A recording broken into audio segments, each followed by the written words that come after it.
A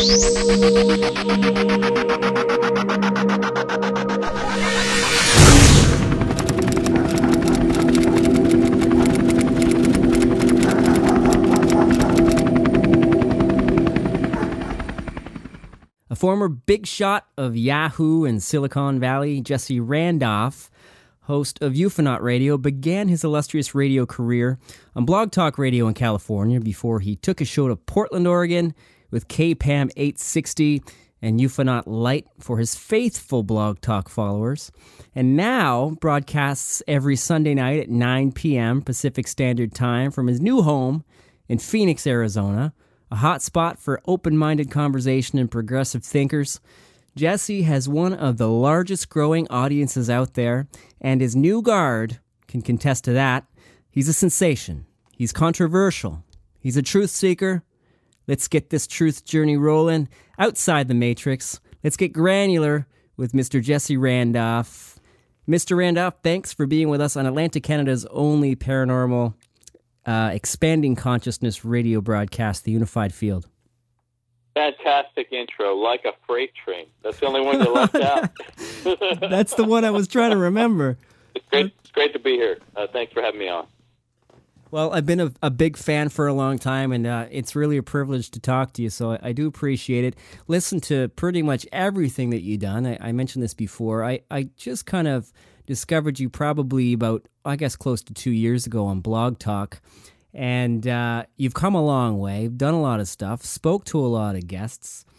I guess, Jesse, I'm just gonna probably backtrack to the beginning here. Like, being a radio guy, I'm curious to find out how you got into the field of the paranormal, ufology, exopolitics in particular, because I love it. I had experiences myself, and sometimes that's a segue for a lot of people to get involved in research or radio or writing, lecturing or studying it.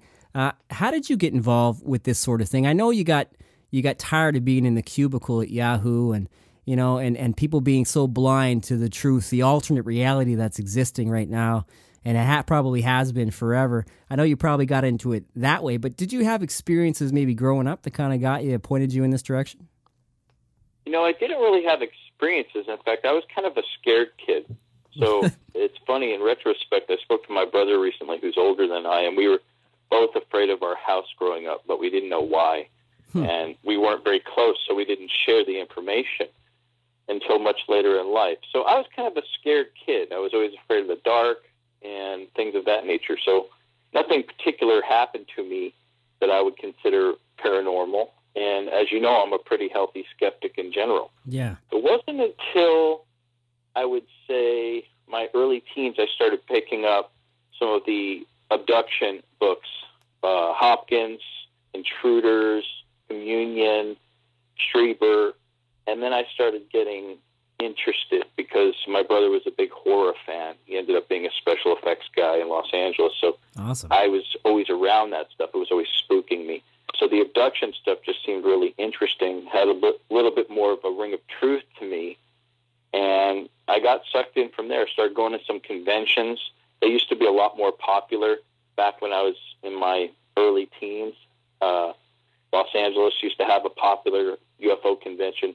Now they've sort of dropped off with the economy, too, getting as bad as it is. So, right. But I would say probably where I really got knee-deep into it was when I had moved out to Los Angeles at 19 from New York, and there were some friends of mine, and we all were just stupid teenagers, and we didn't really care about our jobs. We were either waiting tables, doing other stuff. Yeah. And we would take these midnight cruises out to, like, the back of Edwards Air Force Base or to Death Valley or to Area 51. And we'd spend 2 days in the desert just looking at the sky or just hanging around and just trying to look around and explore. And that's really when I got sucked into the topic, because I started doing a lot more reading. And I always tell people you kind of go through these stages of enlightenment, especially with ufology, which you probably know exactly what I'm talking about. Most New Guard members go through it. You have this sort of paranoid state where you start realizing that some of this shit is actually true.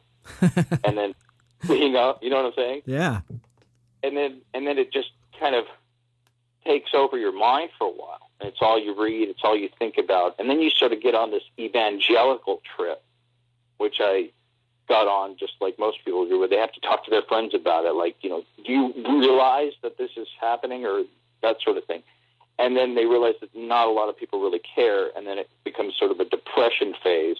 There's all these really interesting steps that you go through, and I've helped people. It's almost like, nursing someone through a rehabilitation process or something to come back to square one, which is basically, you can have this information and still live a semi-normal life, except for radio hosts like you and myself who have to live in the matrix all the time. Yeah. Wow. Or outside of it. Yeah. So that's kind of how it started, I say. After that, I was sucked in entirely. And after, like you said, I got disenchanted with corporate, I just decided that was it. I was full throttle. This is what I needed to do, and I've got a big mouth. So there you go, and I'm not afraid of anything. That's awesome. So how did you get involved in radio? Did this start as like a hobby for you, or was it a game plan? I usually don't talk about this very often, but I'm going to tell you really what happened. It's a very interesting story, actually. Cool. And sometimes people try to do like the sort of Lance Armstrong thing with it. I don't do that. So I'm going to tell your audience tonight, if you really want to know. What happened to me was, quick story is I'm in India. I'm on a business trip for Yahoo. Like you said, called me a big shot. I wasn't a big shot. I was a project manager. But I managed a team over there, half a team over there, half a team in the States. Yeah. And it was a big job. It was a very important job. It had a lot of hours, and I had to travel to India. So I was in India, and I felt a very bad pain in my leg while I was there. Turns out that I had gone home after the trip. It was a long trip. It was really hard. India is not an easy place to travel to. It's not romanticized, not as romantic as one would think. Yeah. And, maybe some of the people that travel and go to certain places in India, I just went there and it got very ill. So when I came back, I went to my chiropractor and I had noticed that I had a bump on my leg and it was really hurting. And he thought it was maybe some sort of fat deposit or something, and 9 times out of 10 it is. To fast forward, to make a long story short, it went down to UCLA, and this was at the prime of my career in Silicon Valley doing this thing. Sure enough, they told me don't worry about it, but they did need to remove it. And I've never had surgery before. I hardly ever saw the doctor, so me, I just couldn't care less, really. I went down, got it taken out. And when I woke up from the surgery, I knew something had gone very different, because it just felt as though I was in a lot of pain and there was a lot of my leg missing as far as the back of it. Right. So it wasn't until a couple weeks later that I found out that the thing that was on my leg was actually cancer. So big life change. Big life change for me. Not only did I have cancer at 35 years old, but I had to get chemotherapy and radiation, which means I had to leave work and drop out of society, basically, there in Venice Beach, in this apartment by myself, and go into this entire new world, which was the cancer experience, which was a horrible, terrible place that I wouldn't wish upon my worst enemies. And it was just a very weird time in my life. So when you get to those places, if you ever do, and I don't wish it upon you, thanks, you reevaluate life. And that's what I did. I thought about what I really wanted to do and what really interested me. And I said, if I only have a couple of years to live, what would I want to do? And I said, this is something that I've always wanted to do. So I was running off to Radio Shack in between chemotherapy treatments, and I built a little studio in my little apartment in Venice Beach, right across from the boardwalk, and started a little show, just like many people who are listening to this program probably do. Yeah, that's where it really took off, because it just became a passion. And I knew, just like some people do, at some point, I never had an ego about many things in my life where I felt as though, I'm really good at that, but I feel like I'm pretty good at this. So I knew that it was going to stick. And then I found out that I was going to live. Right. Here I am. I'm alive. And I said, well, I started this already, so I'm going to go back. And I tried to go back to Yahoo, and I realized that it just wasn't for me anymore. It it was corporate America was really just a major distraction. So I got out and started doing this full time. Yeah, I mean, I did know about your struggle, and I'm sorry you had to go through that. It's a terrible ordeal. I understand that. But, you know, it's very symbolic of everything else that kind of came after it. You survived this ordeal with cancer, and you had an epiphany about what you wanted to do with life. You succeeded, and then you started into radio, and you succeeded, and you just continued to expand, and we all really appreciate that. Okay. Yeah. So was it Blog Talk Radio that you jumped onto first of all, or was it like a local university campus radio?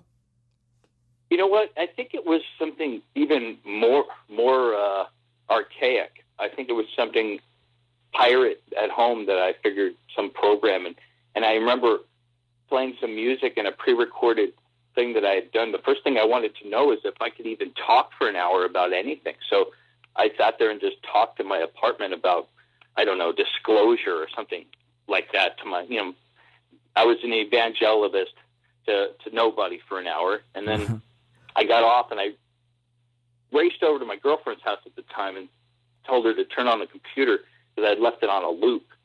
And she never knew why I was going to Radio Shack so much. So she was like, I finally want to know what the heck you're doing. What are you, building a rocket?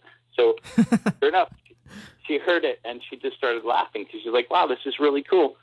And of course, she really didn't know anything I was talking about because we didn't share that in common, the topic interest. Yeah. But she said, this sounds really cool. So it was even more archaic than that. But then I did stumble upon Blog Talk in its infancy before it got to be a lot more popular. It seems like it's really expanded with feature set too. So yeah. I'm not as hip to it anymore because I'm not on it any longer. But yeah, that's where it really took off, where I noticed, hey, I can do this. I can schedule it. I can have people listen from all over the world, which is still a big trip for me.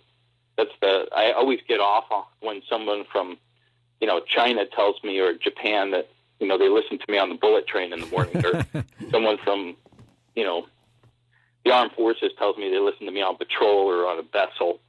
So yeah, Blog Talk it was a great entry point. I think that was the real entry point for sure. Yeah, that's awesome. Blog Talk really is a great resource, and it has become a huge thing. I do a show on Sunday nights after I do CKDU here in Halifax and on the .ca, but I do a Blog Talk thing Sunday nights to kind of recap. I do like the quick free 30-minute show to talk about what happened on the 2 hours the night before. So it is a cool tool to use for sure.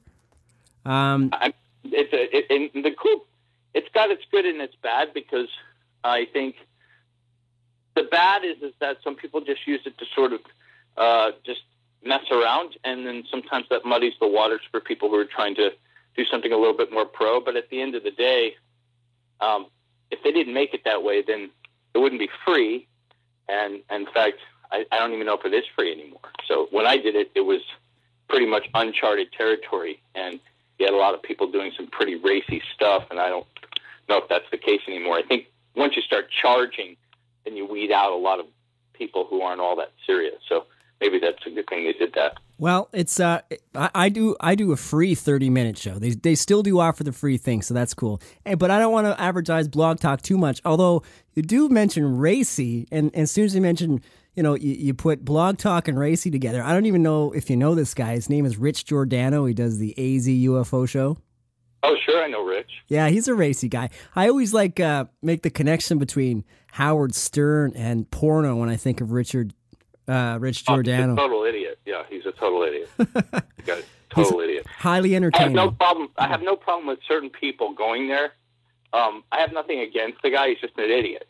So he's one of those guys who just goes, what can I do to try to become famous besides just being myself, and he really does try to be this sort of Andrew Dice Clay of ufology, which is, I don't think it's working for him, but he's going with it. So yeah. I've tried to be nice to the guy in the past, but he's a habitual liar, basically. I've talked to him, and he's said strange things, and then he's attacked me and a lot of my friends on the radio. So yeah, that's when I was on Blog Talk, and I noticed that You learn a lot of things when you start radio. You learn a lot of things about trust. You know,